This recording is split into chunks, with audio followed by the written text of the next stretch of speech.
countries have a couple of beers and discuss a stadium somewhere in the world and their experiences there. I'm Paul. And I'm Dave. We're excited to be here with you tonight. Before we get started, please make sure to subscribe to the Stadium Journey YouTube channel, like the video. Even if you don't really like it, we won't tell. And feel free to leave a comment. Check out stadiumjourney.com for all of our fantastic content. So let's get rolling. Dave, what are you drinking today? So just had a preschool, not preschool, but pre-school. Pre-school. Little get together, and my friend Greg brought over a few beers that I'm not sure where he got them from, but one of them was from Frank Brewing Company in Windsor, Ontario. It is a cream soda sour. And wow, this is sure unique. Cream soda, of course, has that strong kind of vanilla flavor. And this one starts off as a sour for sure. I know you're not big on sours. Not at all. And then you're like, sour. Oh, there's the cream soda. So it kind of hits you in the big aftertaste there with the cream soda feeling. So it's definitely a unique one, and it's pretty good. So cream soda sour, what do you got? I wouldn't think a cream soda and a sour would go together, but there you go. Proof positive that it does. So we've been talking over our many episodes. What are we on? Episode about 40-ish? 41. All right. See, I was close. We were talking about how the latest trend is for our teams to come up with their own signature beer. Usually they partner up with a local brewery, put a beer together, and, sometimes it's an existing beer. They just repackage it. Well, one of the places that has gotten into the game is the University of Massachusetts. So they have partnered with nearby Amherst Brewing that has a brew pub right up the street from McGuirk Stadium. And they have the UMass Lager, Massachusetts Lager. There's the UMass logo, there's the Amherst logo, and that is the state of Massachusetts. If you're wondering where I live, I am over here somewhere. There's Mass. I'm way over here. There's Cape Cod. Boston, I am not from Boston. Boston is here. But anyway, that's what I'm drinking. It's a strong lager. I do believe, like I said, this is a repackaging of one of their existing beers, but you know what? It's still good. So that's what I've got today. If we were visiting today's destination, we might be drinking an Old King Kolsch. It's like that name, Old King Kolsch. Merry old soul. From the Bricktown Brewery in Oklahoma City, Oklahoma. Because today we're talking about the Chickasaw Bricktown Ballpark in Oklahoma City, Oklahoma, home of the Oklahoma City Dodgers. Before we dive in, let's take a look at the stadium vitals.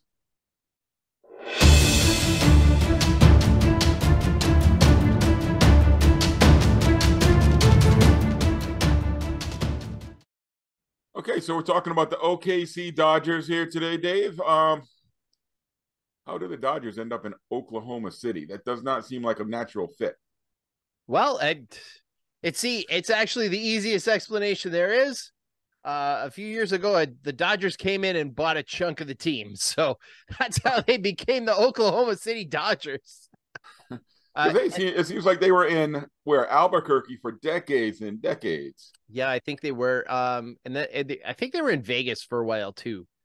But yeah, they bought a chunk of the team. They've since sold that team to what I think is now more of a model minor league system where Major League Baseball is deciding who is affiliated with whom. It's not that big a deal anymore. They don't have that. Remember the old days, you had the shuffle, right? Like, well, this team is leaving this affiliate. I miss the shuffle. Yeah. Every 2 years, the affiliate shuffle. But they don't do that anymore. So the Dodgers sold their piece of the Oklahoma City Dodgers, and now they're owned by this conglomerate, Diamond Baseball Holdings, which owns something like 20 minor league baseball teams. Yes, and you were good enough to list them all in the review you just wrote about the Bricktown Ballpark. And as your editor, I said, nah, that's a little too much. I replaced it all with 20 ballparks, 20 teams. And I would say, honestly, it's one of the worst parts of the experience is the Dodgers thing, right? Like it doesn't feel right. I would have preferred. Did you go? Did you go when it was the Dodgers? Yes, I visited. It was probably 5 or 6 years ago, but they were the Oklahoma City Dodgers. And yeah, let's talk about this ballpark because it's a beautiful ballpark in the middle of a beautiful city. So we're gonna have lots of good stuff to say today. Yeah, I love the bar. I love the park. I love the experience. I wish they weren't the Dodgers. Maybe back when they were the Red Hawks, that would have been a little bit cooler, but Yeah. it's Weren't not they that big a before the deal. Red Hawks? Weren't they the 89ers or something like that? Yes, the 89ers, that's when they had their most success. And in the 89ers, as in the land rush of 1889, which is a big, huge piece of Oklahoma history and Oklahoma City history, actually. So uh, yeah, if you go on the canal, the canal river, the canal taxi, uh, they go by this big, huge, massive bronze statue, which has a ton of pieces, which commemorates the land rush of 1889, which was basically a race. Yep. Whoever got there first got a chunk of land, and you know, I could just imagine like these guys in chuck wagons with their everything they own, and they're racing to get to wherever as quick as possible, so they get a piece of land. So yeah, Oklahoma City was one of the last territories in the continental 48 to become a state because it was Native American territory. It had been put aside as a giant reservation. And then at one point, I guess it was 1889, the government said, no, screw you guys. We're going to open it up. And like you said, it was a race. You got to rush in, and when you found a piece of land you liked, you sat there, and there it is. It was yours. Yeah, and that's fully the extent of Oklahoma history that I know. That's all I know too. So that's all. Well, that's not true. I do know a little bit about the bombing because we went to the museum there, which is very cool. Sorry, maybe cool is not the best word. Yeah, very well done. Very well done. Yeah, I know. I recommended that to you. Definitely. But the ballpark starts out with Bricktown itself, which is a neighborhood part of Oklahoma City, and of course, the exterior Bricktown. You have to expect that it's all brown brick, which is fine. I know sometimes we get the brown brick fatigue or the red brick fatigue, but being in Bricktown, I feel that it fits. And the exterior, you have these mosaics. It's a very conscious design. So there's these mosaics to sort of soften the brick a bit in a few places. But really, you have three plazas, and each plaza is for a native Oklahoma son who is just hugely famous. So there's the Warren Spahn Plaza, which has a huge bronze statue of Warren Spahn with the massive high leg kick. Like, you totally can't mistake him for anyone else. There is the Mickey Mantle Plaza, and the ballpark is actually on Mickey Mantle Drive. So Mickey Mantle has a huge presence in Oklahoma City. The ballpark's right across from Mickey Mantle Steakhouse. And then the home plate plaza, of course, is the Johnny Bench Plaza, because where else would you put Johnny Bench than behind the plate? In left field, there is the Oklahoma Sports Hall of Fame and the Jim Thorpe Museum. So Jim Thorpe, who many people say is like the greatest athlete ever, which he's way, way, way, way before my time. So, you know, I have trouble getting my head around that, but you know, there's a big bronze statue of Jim Thorpe out there too. But the exterior is really kind of nice. One thing I think is neat about Oklahoma City is in that area, they really have love for their celebrities, right? So you've got the streets as well. So you've got Mickey Mantle Drive and you've got Johnny Bench Drive. You've got Joe Carter Avenue, and I actually parked in the Joe Carter parking lot. But even more than that, like another block away is like the Kings of Leon Drive. And right behind the ballpark is Flaming Lips Alley. So I'm assuming that those bands were from Oklahoma City. I wouldn't have known, but it totally makes sense. Yeah. Since we're talking about outside the ballpark, let's talk about the neighborhood of the ballpark. Oklahoma City people probably don't think of that as a destination, but man, it is a wonderful city to visit. Yeah, it's not a city that's going to blow you away with 1,000 tourist things to do. It has a few good tourist things to do, like the museum, like we said. The water taxi's great. There's some other kind of stuff there that, of course, you would, the science center but a lot of those cities. But where it really kind of takes it to the next level is there's just a ton of places to eat and drink. And, I feel like I could just stay downtown for 3 or 4 days, eat at a different place every night, and, be very happy. And that's just in the downtown. They do have the stockyards, which I would say I was a little disappointed in, mainly because my expectations were super high. And having just come from Fort Worth, 6 months ago, it's not to the size of the Fort Worth stockyards, and it's not the big event center of the Fort Worth stockyards are. And I wasn't there for the big procession of the cattle that come down the Broadway or whatever. But they have an old school candy store, which is definitely cool. If you're into Western wear, there's about 8 or 10 spots that you can buy hats and saddles and boots and whatever.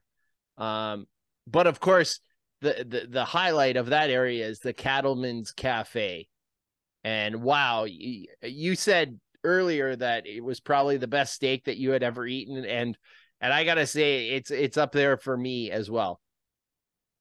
Yeah, definitely the case. I actually had the it's called the Presidential T-Bone, and it's called that because George Bush, the first George Bush, George Herbert Walker Bush, went there and he said this one has got the presidential seal of approval or something to that effect. So yeah, you're going to enjoy your time sightseeing around Oklahoma City, and the Thunder play right up the street from the Dodgers, don't they? Yep. At least for now. There's talk of a new arena coming, so nice. Who knows what that means? So once you go into the ballpark, I mean, you're blown away. You got to take a lap. It's one of those ballparks you got to make sure you take a lap around before you go in, because, like you said, each entrance is unique in its own way. I remember the lineup. I think it was the Johnny Bench entrance had the lineup of heads of famous players who had played in Oklahoma City. Yeah, and most of them I had not heard of, but the big one, and the more I read, the more I learned, the more he has a really special place in Oklahoma City history is Bobby Mercer.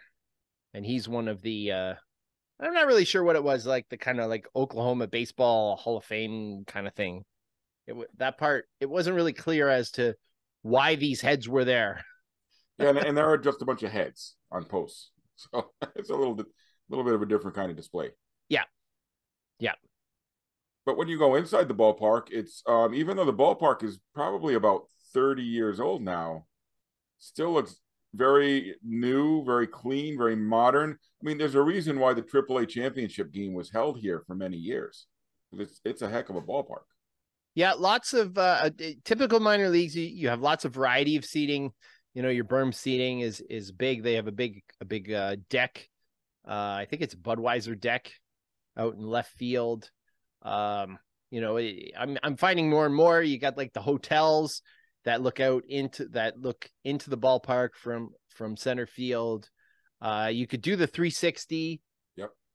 When we went, oh my gosh, it was so hot. It was like 112 degrees. And so of course I'm worried about, man, are we going to melt out there? And just about all the seats that you could buy for like a 7:00 game, Central time, they're in the shade, which was nice. Now I probably a big turnoff is the upper deck on the first base side. Yes. They've taken all the seats out and they've put tarps on. So yeah, I think they built the ballpark with a larger capacity, and they realized, you know what, this just looks big and empty, so let's cut it back. But they didn't do the best job of making it look attractive. No, the tarps do have like a real minor league feel to them. It's probably the piece that makes it feel most minor league. Like you have those, it seems like the lower that you get, the more just gaudy billboard kind of advertising you have. And essentially that's what the tarps are. They're like billboard advertising. But on the flip side, those are the seats that would be in the sun. Those are the seats where like people would not be sitting up there. You'd be cooking anyway. So two decks, first deck, second deck. We actually went twice, sat kind of behind the plate the first time in the upper deck, the second time. Both were great. One of the things I like about this place is it's great for treasure hunters. You got all the stuff we talked about outside. Inside, there's a ton of, posters and little tidbits of people. So, obviously you've honored Warren Spahn and Mickey Mantle, but then there's others in there. Like there's a big poster of Joe Carter with a little explanation as to why Oklahoma City and what's the big deal, right? And, how he fits in and accomplishments and all those kinds of things. One thing that may surprise people is on the menu at Oklahoma City, and I don't know if this is true or not, but this is a little piece of trivia that I got during my visit. I also went to 2 games there, but I had mine on the same day. I went to a doubleheader. So, but I went to the one of the concession stands and saw the famous, world famous Dodger dog on the concessions menu. So I was asking the guys who work inside about it, and they said, "Well, you know what? They're really not the Dodger dogs. We just market it that way." So yeah, whether that's true or not, I don't know. And this is also I don't know, because our last review, the one before mine, had said that they were authentic Dodger dogs. Either way, it doesn't matter to me because I didn't like the Dodger dogs to begin with. I was not like when we went to LA and had to have a Dodger dog, like, because this is apparently the thing, and I was like, really, this is not special. It's like Looney Dog night at the Jays. Yeah. It's like, meh. So yeah, it's been a little while since I went there, but I remember the whole experience was just first class. Good concessions, good atmosphere. Like you said, lots of different places to sit. You got the nice berm out in right field, I believe, because beyond the left field is the big parking garage. But you can go 360 around the ballpark, and lots to see and do. And the teams have been around forever, so they've got lots of history to choose from, and they don't skimp on it. Yeah, I like some of the classic things too. These are so silly, but it's amazing how something like this will make a difference. So when you enter the bathroom, they have a big M for the men's bathroom. You probably saw this in the pictures that I sent, and you're like, why the heck is he saying this picture? But they have a big M with like a classic looking baseball player. Yes. It just has that old timey kind of feel to it without, being dumpy. And it's perfect. It just makes you feel like you're in like an old school ballpark that still has plenty of amenities and doesn't have posts in your face or anything like that. Right. Yeah. What I would say about Oklahoma City, if somebody asked me, it's a solid ballpark. It's not like we talked about some of the other newer ballparks. Like we've talked about Worcester, and we've talked about Toledo and Columbus. And some of those ballparks try to have every little feature. Oklahoma City sticks closer to the basics. If you think of a ballpark, to me, reminds me a lot of like Indianapolis, where it doesn't try to do too much, but what it does very well. And that's what makes it a really good ballpark in my eyes. And Oklahoma City is now one of those hybrid cities, right? It's not like a minor league city like a Rochester or a Syracuse anymore. It's a hybrid like a Buffalo, right? Like they do have major sports there. Yes. And there is a huge college influence, right? Because of course, you had a few minutes north and you're in Norman. Right. Is it north or is it south? South. Norman is south. And then of course, Norman, Oklahoma is where you're in Sooner country, right? But the whole downtown area is super nice. Bricks. When they say Bricktown, it is absolutely Bricktown. There are bricks everywhere. And you can, even in the water, when you take the water taxi, you have a great view of the ballpark. Yeah, that's kind of like if you've been to San Antonio, it's kind of similar to that canal, right? I've never been to San Antonio, but the people that were in the taxi with me had and said, hey, this kind of feels like San Antonio. You got a great view of the headquarters of Sonic, which is in Oklahoma City, right beside Toby Keith's I Love This Bar, where we ate and had a great time. We had a great time in Oklahoma City. It was just really hot. As you might imagine, it would be in the middle of the summertime. So that's our look at Chickasaw Bricktown Ballpark in Oklahoma City.